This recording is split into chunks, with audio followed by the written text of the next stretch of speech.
All right. Good morning, everyone. I'm Whitney Diver McAvoy, the President and CEO for the Yountville Chamber of Commerce, and welcome to our webinar on the repaving of Washington Street here in Yountville. I'm so glad you could join us this morning. We have a great turnout to talk about this project. I'd like to acknowledge our elected official that's here with us today, and that's Vice Mayor Carrie Dorman. Carrie, thank you so much for joining us. Glad you could make it. We will have time for a Q&A after the presentation today, so feel free to either type your questions into the chat or just hold them until the end of the presentation. I'd like to thank the town of Yountville for partnering with us on this webinar, and we're going to hear from John Ferrens, our Public Works Director for the town of Yountville. He has a number of his team members on the call today, all who are available to answer questions. So, John, I'll go ahead and turn it over to you to take us through the presentation about the repaving of Washington Street. Thank you, Whitney. The town appreciates our partnership and you setting this meeting up. Thanks for doing that. We look forward to sharing the information. As you said, I'm John Ferns, your Public Works Director. Quick introduction for your Public Works team. Our new Deputy Public Works Director is Rosalba Ramirez. She's going to be the project manager for this project. We have with us Larry Hancock, our municipal operations supervisor and streets manager. Erica Teagarden is the Public Works Management Analyst. And then Eric Najedlo is the engineer of record. He is a consultant who helps do or prepares the design for projects such as this. So that group of people is the team that brings these projects to you. And then Samantha Holland, our exceptional Parks and Recs person, is here to support us throughout all this process. So with that, I'm just going to jump right in. I'm going to share my screen.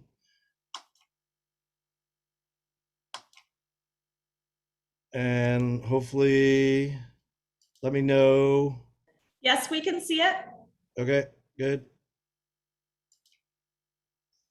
So as you stated, oh, sorry, let me get organized here. As you stated, we are here. This is a public outreach meeting for the Washington Street, and we added the word south. It's not South Washington Street, but we wanted to distinguish that it is the south portion of Washington Street. So the project before you that we're going to discuss is from Washington Street, from Yount Street to the south town limits. The genesis of this project is really Measure T. Measure T is a local countywide half-cent sales tax measure that is in place to fund road maintenance or street maintenance projects. So Measure T feeds the town of Yountville's annual budget, and in that annual budget, we adopt street paving projects such as this one. Examples of prior projects are last year we did the Washington Park paving project with the Measure T funds, and the year prior to that was the Oak Circle neighborhood. So the Measure T funds are feeding our street repairs, which gives Yountville the pavement condition index that we have of 70. I think we're at 77 right now, which is the highest rating in Napa County. So why we chose Washington Street, there's a variety of reasons, but the biggest reasons are the ones that you can see and are obvious. The Oak Circle intersection where the stop bar is, where all the pavement has pushed up and melted the wording. And then I'm sure everybody is familiar with the intersection of Washington and Mulberry, where that red car is parked at the moment in front of the Hill Family Tasting Room. So it's in need of repair. So the purpose of today's meeting is to bring everybody the status, the proposed construction schedule, and kind of set expectations of what you will see going forward as a construction project of this type will be running down essentially our main street. So the current status is we publicly bid the project. The town council awarded it on Tuesday of this week to Majora and Gelati engineering contractors out of Marin County. We worked with that contractor recently on the Washington Park project, so we have a good track record with them. We're having the pre-construction meeting is set for October 6th. We're going to provide them the notice to proceed on October 11th. And then what everybody really wants to know is the anticipated construction schedule. And I have to qualify the anticipated part of that is because it's subject to things like weather and other unforeseen events that may occur. Heaven forbid we have any fires this season. So this is the best case scenario schedule that we're planning on sticking to. And the items that you see on this list, I'm going to describe in further detail as we go forward. But the construction is currently set to begin October 18th and end November 19th. And through the course of that time, the first week will be lowering the utilities. And what that means is everybody can see the metal lids that are in the street that we all drive over. Those need to be lowered so the grinding machine can run over them and not hit them and stop the grinding from happening. So that's the first step. Then the contractor is going to move in this week, the first week where they're lowering the utilities. There's going to be locations where work is occurring in the street, but traffic is allowed to pass around it. The second week of construction is the grinding, the spot repairs, and the paving. That's the really intense week where there'll be a lot of traffic control and lane closures. The good news is it's confined to 1 week. They're going to grind the top 2 inches off the whole street. They're going to do some spot repairs in those locations like we talked about at Oak Circle and Mulberry, and then they're going to pave. And then after they're done paving, the project's not necessarily done. They have to come back and raise those utilities back to the surface. They have to put all the street striping down and then do our town standard crosswalks. So I kind of just described that. The construction workflow to expect is lowering the utilities, doing the spot repairs, grinding the street surface, placing the leveling course, doing the actual paving, raising the utilities, and then doing the stripings and the crosswalks. And what I want to show next are photos that will kind of capture what you will expect to see during these events. So the first thing that you're going to see is traffic control. There's going to be shoulder work or small portions of traffic control during the beginning week and the following weeks. That bottom picture is more of what you're going to see during the actual paving operation. So there will be traffic control along Washington Street, but cars and traffic will be allowed to pass. And it's important to note that the sidewalks are going to remain open for the duration of the project. We aren't doing any work on the sidewalks. All the work for this project is happening within the street. So the lowering the iron part is confusing to people, but those metal lids need to be moved, as I just discussed. So you will see in the first week of the project, guys digging up holes and then putting metal caps underneath the asphalt and then covering over it. So the upper left photo is them doing the work. The right photo is just before they put a patch on it. And then that utility stays lowered during the course of construction and it'll get raised as you see momentarily. The spot repairs where the pavement has failed are a little more invasive. So you'll see things like you see in these two pictures where they're digging out bigger sections and doing a deeper repair. That's not happening for the whole road bed. It's just happening in those few locations that we've discussed. And then the grinding is where things start really happening. And that's where the lane closures will happen. And what you'll see is a big grinding machine that's grinding the asphalt and placing it via conveyor belts into a dump truck. And the big question that everybody has is, I think everybody has, is what's that mean to us as we're coming and going through our driveway? So this grinding machine moves at the speed of a slow car. And so as it's passing by driveways, during that moment when the equipment is in front of the driveway will be impassable. But for the average driveway, that's a few minutes. And the contractors that we've experienced working with are always really accommodating about getting cars in and out. And so through the duration of the project, we're really going to try to keep access to all of the driveways. We've looked at most of them, and most of them have alternative access. There are some like the Rancho de Napa where there is no easy secondary access, but be assured that the time that the driveway will be closed will be short as the equipment is passing by. And then in this case, they're going to put a leveling course. So they're going to grind 2 inches off the street, and then they put a leveling course that smooths everything out. And then they're going to go back and do the actual paving. And I want to step back a minute. When they grind those 2 inches out, the contractors are required to put temporary transitions into the driveways from the lowered street surface into the driveways so cars can get in and out. So we do try to accommodate people and traffic as best we can while we do this unfortunate process down the middle of our essential main street.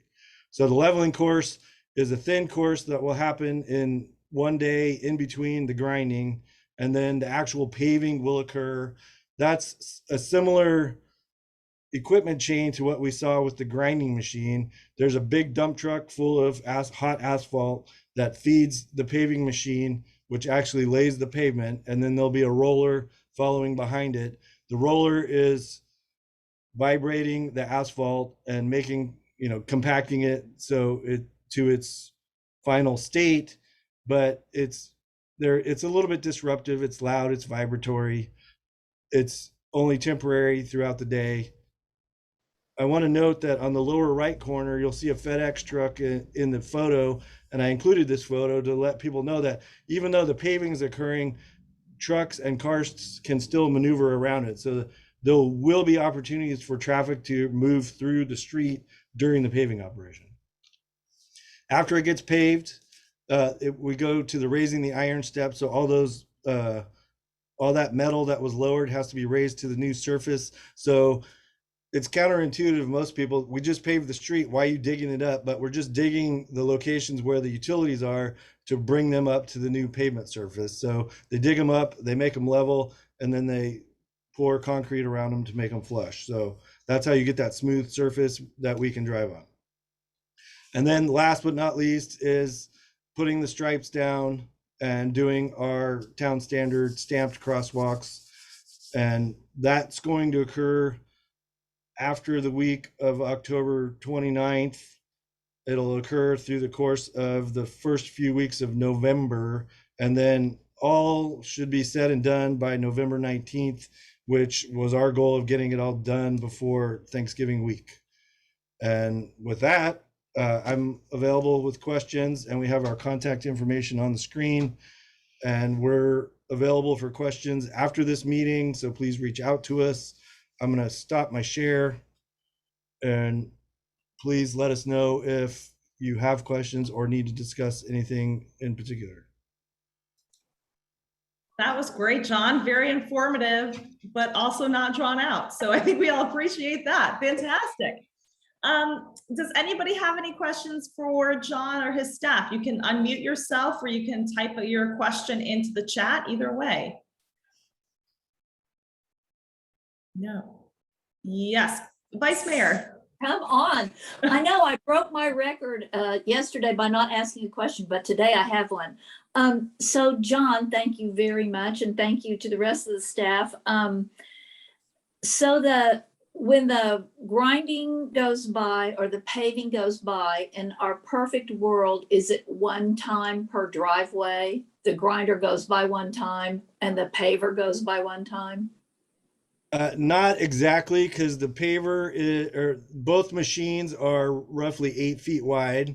So they're going to do the first 8 feet adjacent to the driveway, and then they're going to move over and do the next 8 feet. And so the first 8 feet will be the most invasive because it's immediately adjacent to the curb and gutter and the driveway. But then the second pass, there'll be plus or minus 8 feet of room if somebody needed to come and go during that moment in time. Okay, great. Thank you. And also thank you, Chamber, for doing this. It's really great. Thank you, Vice Mayor. Go ahead, Sandy. Thanks, John. I really appreciate the information. Just a quick question. Well, I guess it's a kind of a two-parter. What hours will this be happening during the day? And in the evening then, will there still be lane controls and that sort of thing after hours? Both very good questions. The work hours are 9 a.m. to 6 p.m. and we're crazy about holding the contractor to those hours, especially at this time of year when it gets dark around 6. So 9 a.m. to 6 p.m. And yes, at the end of the day, I don't know if I'm answering correctly or not, but at the end of the day, everything will be open to traffic again. So there will be no lane closures at the end of the day. So 6 o'clock, they pick up and they leave. and they come back at 9 a.m. the next morning. Yeah, Good. perfect. Thank you very much. Yeah, great question, Sandy. We have two questions from Madeline from Thomas Keller Restaurant Group in the chat. The first one is, what will the sound and smell be like during the process? So the sound is, the grinding machine's fairly noisy. The paving machine is not as noisy, but the smell is a good question. It's going to smell like hot oil or hot asphalt during the time that it's being placed. But once it's placed and gets vibrated, the smell dissipates fairly quickly. So by evening time, unless you're right on the new pavement, you're not going to smell it. You'll smell it while it's being placed, but it dissipates fairly quickly. Yeah, I mean, do you think if you're like in the Welcome Center or you're in one of the businesses, you'll be able to smell the asphalt when it's going down? I would say inside a building, not so much, no. Outside, as soon as you step out your door, you will. Yeah, okay, great. All right, and then her second question is, will traffic be able to move freely along Washington Street around equipment throughout the process, or will it be fully diverted during the grinding? Right now, we're anticipating traffic being available for the duration of the project. So the advantage that we have is Washington Street is essentially 4 lanes wide. So they can work in half of the street and still have 2 lanes open in either direction for traffic. The Yeah. one result of that is the street parking will be temporarily unavailable, specifically the week of October 25th through the 29th, because that's when they're going to be doing the grinding and the paving. Okay, great. So there will be, just to make sure this is super clear, you'll be able to drive both north and south along Washington Street during this entire process. Yes. Okay, very good. And then Tracy McArdle from Good Life Wine Collective, which is Jessup Cellars and Handwritten Wines, asked, is this project taking place Monday through Friday only, or the weekends as well? Monday through Friday only. Okay, perfect. And then Patton from West American Bank asked, are they doing one side at a time? Which I guess you would have to. Yes, we anticipate them working their way from one side to the other. At this point, until we have the pre-construction meeting on October 6th, we don't know which side they're planning on doing first. But yes, they'll grind down one side, move over, grind the next, and then move to the middle and then the other side. Okay. I guess the specificity of that question was dry time, because if they do the side that our driveways are on, do we have to wait a specific amount of time, or would we be able to drive on it? Is there a time frame in which it would be unavailable to drive on? I would ask Larry Hancock to answer the dry time one, because I am not 100% sure of that answer. Because if we're on one side of the street, that's kind of why I asked, are you doing one side at a time? Because then you'll do one lane to get everybody through with people directing traffic. But if it's on our side and it's still wet, is there going to be kind of a little bit of leeway? Like you said, it's about 4 lanes wide. Would we be able to get in and out, or would we have to wait a period of time before we could leave? So. Right. Larry, how soon can they drive on it after it's paved? As soon as they roll it the first time. That makes sense. So the roller will essentially be, there will be a roller, it'll be 2 to 3 rollers behind that paver. The first roller is the breakdown roller, and once he rolls over it, you can drive across it, and they'll tell you when you can go. They would like to let it go a little longer than that. Most pavers would, because then you probably wouldn't leave a wheel track in it, but it'll always smooth out. But they'll usually let you go as soon as they roll it the first time. So we're talking like 15 minutes to a half hour? No, I would say no more than 10. And if it's more than 10, then they're not doing their part. And I'll be out there to make sure that we can get that done and Awesome. nobody gets stuck for 20, 30 minutes trying to get So into people us. can go out between rollers, essentially. Exactly, yeah. Okay, perfect. Thank you. Thanks, Larry. You're welcome. Yeah, that was a great question. Very good. Madeline Wheeler asks again, do you have a specific dates for the spot work on Mulberry and Oak Circle? So Washington Street, when it comes up to Mulberry and when it comes up to Oak Circle. Let me look at my schedule real quick. Let me come back to that one. We do have a specific date. I just have to pull it up. Okay, yeah, no problem. Okay, no worries. Yeah, and just if you have a more specific schedule that says, you know, this week is this block, that would be super useful for us in our restaurants, just so we can set the guest expectation. Okay. Yeah, I can John, you can email that to me if you want. Yes, I'll email it to you, but the grinding and the repairs are happening on October 25th and 26th. So they're doing the grinding and the spot repairs on October 25th and 26th. Okay, great. If we're on schedule. Which we hope to be. If it rains, we have mixed emotions about it because we want the rain, but we want the job done. Right. Absolutely.